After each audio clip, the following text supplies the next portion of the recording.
be right back.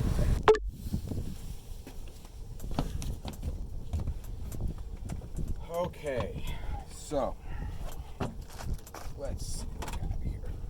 Okay. Get in frame. All right, so I'm gonna try to keep this as short as possible. But obviously, these are all what I would consider the most popular lures. Okay, maybe a Shad Rap. I don't have a Shad Rap, but Shad Raps work also. Okay, so we're gonna start with trolling. I really need to get more comfortable. Here. Oh, you know what? I have an idea.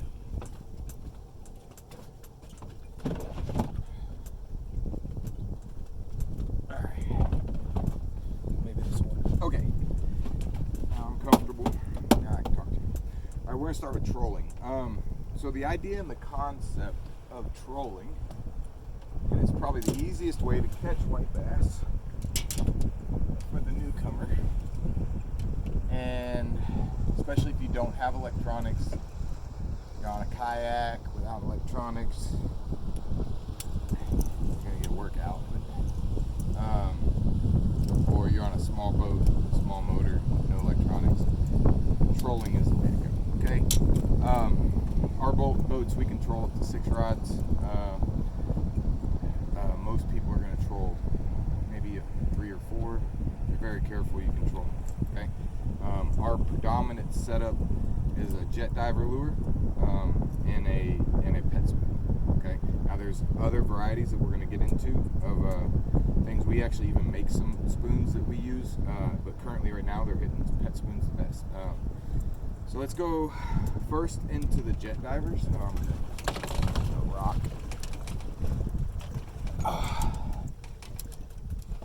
Make sure I don't lose y'all into the water. Check and make sure y'all are still looking at me.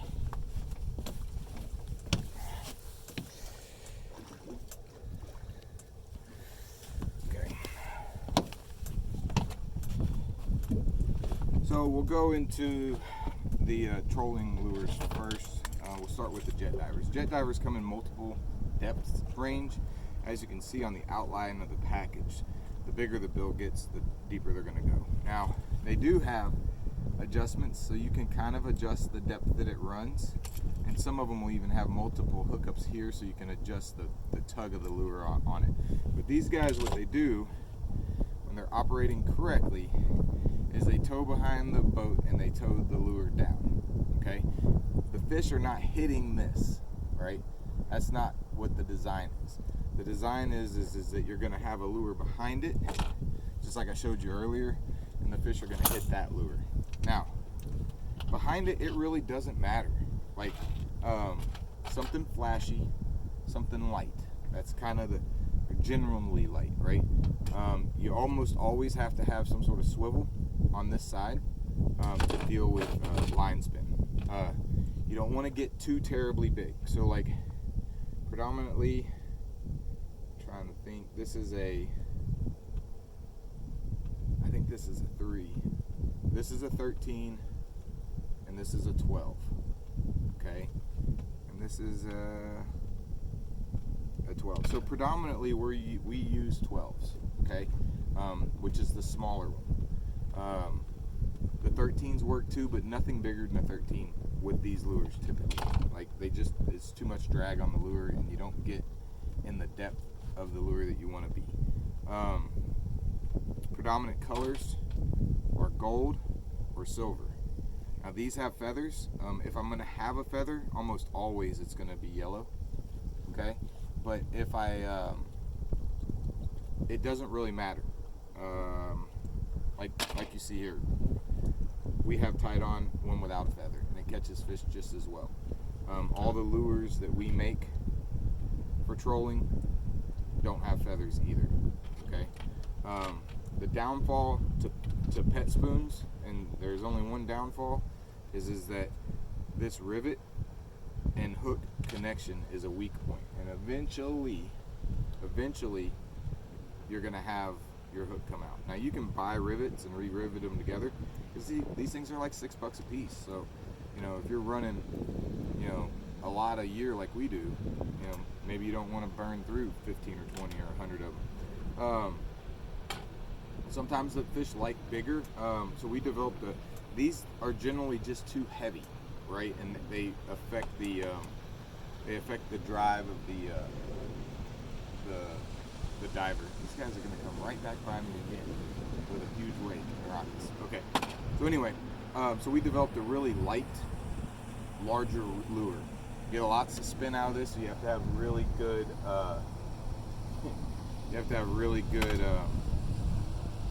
swivels. Moving on from there, this is a troll stick. A lot of guys make these themselves. Make them hold y'all so you don't fall out of the boat.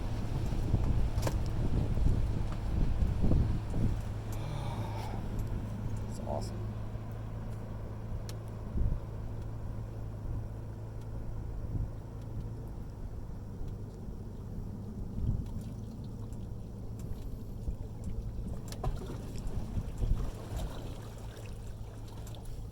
You pick a nice flat calm day, put yourself away from everybody, and you get guys that roll by you at 5 knots throwing 2-foot wakes. All right, so troll sticks, man, this has foil on it that, you know, gives you that red metallic. They work great. You can paint them pink, you can paint them white, you can paint them silver flash if you can. Like this is a spray paint silver flash. These guys work good. You're looking to get them down to about 8 or 9 feet. We like to use troll sticks if we're trolling in really shallow water. Okay. Predominantly, we're going to have 10-footers or 20-footers tied on. If we're running 20-footers, we're going to run really slow so that we can drag them about 15 feet. If we're running 10-footers, then normally we're fishing 10 to 12 foot of water. And anything shallower than that, we have our own diver that we make. This is a kind of a copy of a very good friend of mine who's passed now. His name was Tall Bill, and anyway, it allows you to troll 2 spoons. All of these you can put 2 spoons on them. These are designed to troll 2 spoons, and they're designed to troll in about 9 foot of water. And genuinely, they work better than the troll sticks. The 2 things about a lure like this and a lure like this is when the fish hits it, it pulls it down, and eventually that lure will come up. And the same thing here. When the fish hits this lure, it's going to pull it down, and generally the lure will come to the top of the water. Hellbenders, which I don't even have one here, and troll sticks, they don't always come up. All right, you know, even though the fish hits it, the lure is still going to kind of stay down. So color on these guys, the metallic colors are the best. So silver metallic, red metallic, or green metallic do well. But just for the purposes of the video, that doesn't matter that much. I catch them on clear ones all the time. Okay, hand painted silver ones all the time. We paint a lot of them white. You know, especially during COVID, they were hard to find, so we were just getting whatever color we could get, and then we'd paint them however we wanted. So let's see. The troll lures, predominantly, that's what we use. I'm sure there's other stuff. Anything silver and flashy and that kind of flies around. Okay, you would like to manage your line twist, because line twist can be a problem. Jumping over into the predominant way that we're seeing everybody fish for these guys now, and that would be jigging. I'll grab you a rod set up here in a minute. As you can tell, there's a whole laundry list. There's a whole laundry list of lures that you can jig with, and this is not, by all means, not all of them. This is 1, 2, 3, 4, 5, 6, 7, 8. This is 8 different companies' rendition of a jigging slab or a jigging lure. This one's are Castmasters. They're like a stainless steel or metal lure. Quite expensive, but quite effective. Okay.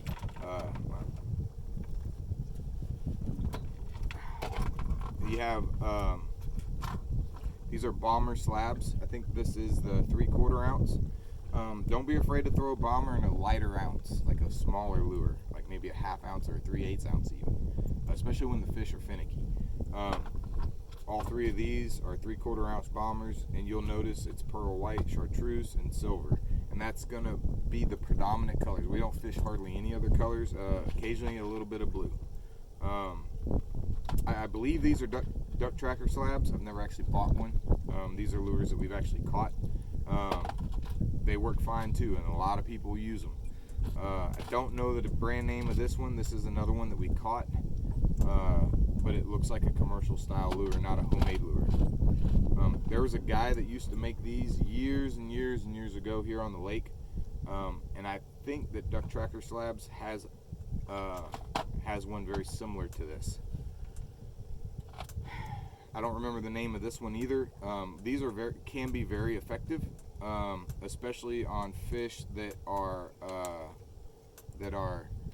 short striking. So when you're pulling up and you feel like tap tap tap and you're just not getting it, we might tie on a lure like this. It's a smaller body lure with a bigger hook to catch those ones that are short striking. I do not know why this lure is so effective, but it can be. We get them. I think they have them at Academy. This lure is made by the same company. It's not near as effective as that lure. This is another company that is here in Texas that makes lures. They're a little north of us. I can't remember the name of them. We basically all our local guys that make lures now kind of replaced this guy for me. This is white bass lures. Predominantly what we fish. I just like the holographic design that they have. I like the fact that it's, I like their hooks. Everything about them works well for us. The major difference that I see between Duck Tracker Slabs and white bass lures is that white bass lures are powder coated, and so they will chip off a little more than the Duck Tracker Slabs do. You can see this one has on the Duck Tracker Slabs. What I have found that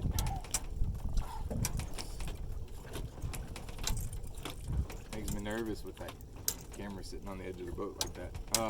What I have found is the more lead you have exposed, as long as you still have some flash, the better the lure works. It's quite interesting. Like, I thought I had one right behind me, but like for the most part, we like this. This is what we want. This lure's probably caught 400 or 500 fish, and it just seems like they work better. You know, the more lead that gets exposed. Let's see. They're all basically, you know, like again, in our opinion, there's really only 3 colors. There's chartreuse. Well, there's chartreuse, white, and chrome or holographic. And you can do them.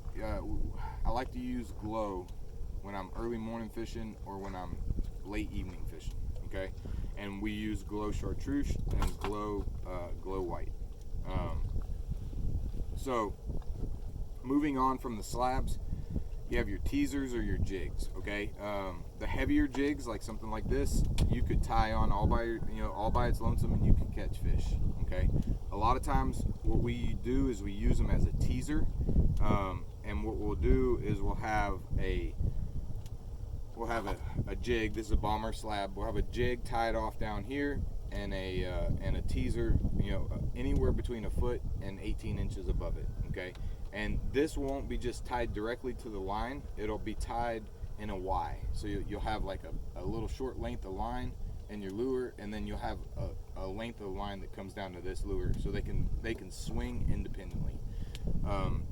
Very, very effective way to catch white bass. You won't always catch them on the top one, right? But a lot of times you'll catch them on the bottom one, and then if you let it soak, like you hook up, and then you just kind of let it continue slightly jigging it a little bit, you'll hook up that second hook also. Let's see.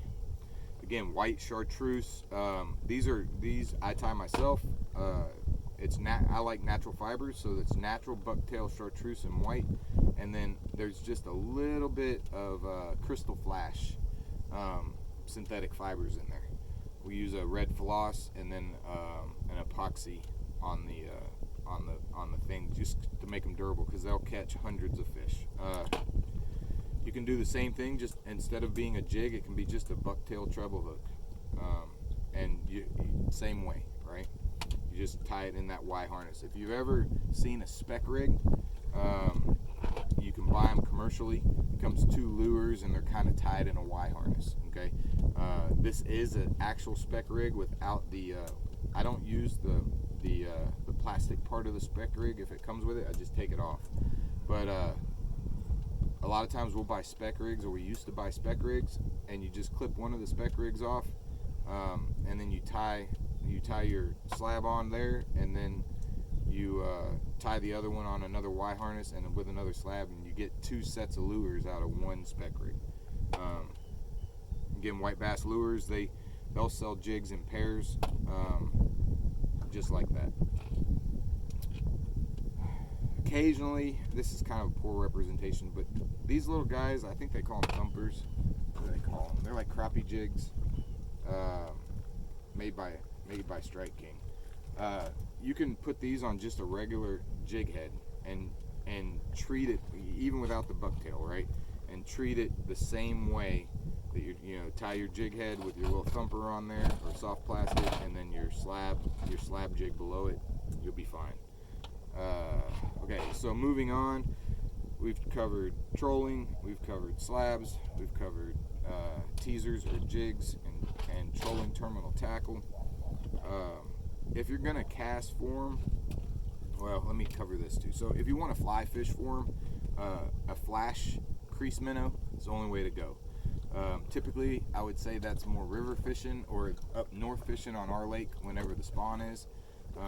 But sometimes I will tie on a crease minnow instead of a jig with my slab. So in my Y harness, my top lure will be a crease minnow that will float instead of fall so much, and it can be surprisingly effective. Again, these are crease minnows that I make myself, but you can buy crease minnows commercially also.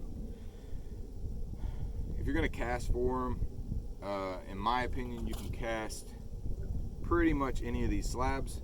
I would say that the Bomber slab is probably one of the best casting slabs, and it's just a cast, and almost like a saltwater tout, or like if you were trout fishing again, or even red fishing, where you're lifting it up off the bottom, letting it hit the bottom, lifting it up off the bottom, letting it hit the bottom. Hard surfaces, if you know that you got a hard sandbank out there, you can just, and not a whole lot of debris, especially early season in the lake, you can cast to that shallow water and then just drag it along the bottom. Especially, so slabs, that's a very good way to catch them, because those slabs will naturally, as they go through that water and it feels like you're just dragging them, but they're kind of fluttering up and bouncing all around. Again, White Bass Lures, they make a little George. I think this is the 5/8 ounce. They make them up to 3/4 ounce, and these guys can be deadly in that if you find that you have to cast to the shallows and just reel it out slow, these suckers are amazing for that kind of fishing. And you can buy regular little Georges, make them also in a chrome white or chartreuse. Again, a heavy rooster tail. This is a lead weighted rooster tail, so it's a pretty heavy rooster tail as far as rooster tails go, or inline spinner, however you want to call it. These can also be deadly in that same situation. A lot of people will troll. I should have probably put this over here with like a rattle trap. It's not something that I do a whole lot of, but I do see a lot of people doing it and having success. Casting to them, especially when they're boiling, like if you roll up on a bunch of fish that are just boiling, you can slab to them pretty easy. You can cast to them pretty easy too, with a rattle trap or a topwater even. There's another one, I think they call them a thumper. It has like a spinning, thumping tail. They work also. I don't have any of those. Let's see. This guy is something special. Again, it's a rattle trap, and you can't normally buy these in the store. Okay, so these you're gonna find special order from what is it Bill Lewis lures. But these are what we use at nighttime, especially in the lights. And so you can use silver and whatever else, but the white ones are amazing at nighttime and submerged lights. Let's see. Oh, planer boards. A lot of people don't use them that much here. It's something I learned up in Michigan when I fished up there quite a bit. And these are really, really good whenever the fish are holding in lower water and you're trolling and you can't really get back over in there. I don't normally run these with a diver. I'll probably run these more like with a static weight, and then a barrel swivel, and then two pet spoons. Normally because I don't want to get caught up in whatever riprap is up there. So the idea of this is more like I want this to pull my lure out into the real shallow water where I can't drive the boat, and then I want my lure not to be on bottom. So that's, and you have to buy these in right or left, or you can build them too. There's all kinds of YouTube for that. I guess we'll go to the last thing, and something that a lot of people overlook, and they're like, oh, well, I don't have any of that stuff. Never underestimate a Carolina rig with live bait. Okay, predominantly it's shad, so you're gonna have to have a cast net. You're gonna have to be able to catch shad, keep them live. This is probably a little big hook. This is more like what we'd use for catfishing, but Eagle Claw Laser Sharps circle hooks are the only way to go, in my opinion. These guys like to hook, so watch your fingers, because you drop them, and next thing you know, they're in your finger. But and the idea of that is just a short little leader, barrel swivel, and then your line would be here, and you would tie your weight here, and you work it just like you'd work any of these others, right?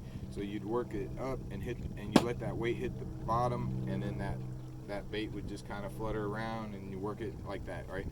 You got to be a little more delicate with the live lures, or the live bait, because you don't want them to come off the hook. But and they can be fresh dead even, because you're kind of working them like a lure. So we don't do that as guides. We don't do that very often, but a lot of times you'll catch bigger fish. The largest problem that we have with that technique is that you catch a lot of Gasper Goo or black drum also, or even blue cats. So this lure techniques typically target the fish more specifically. You will catch black drum and Gasper Goo with any of these lure setups also.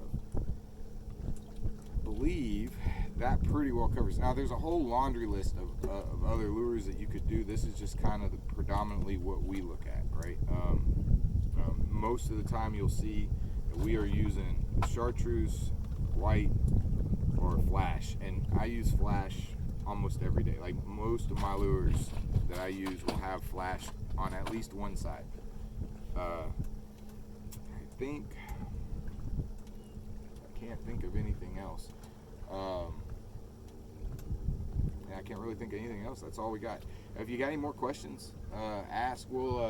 I'll do one of these on the electronic side.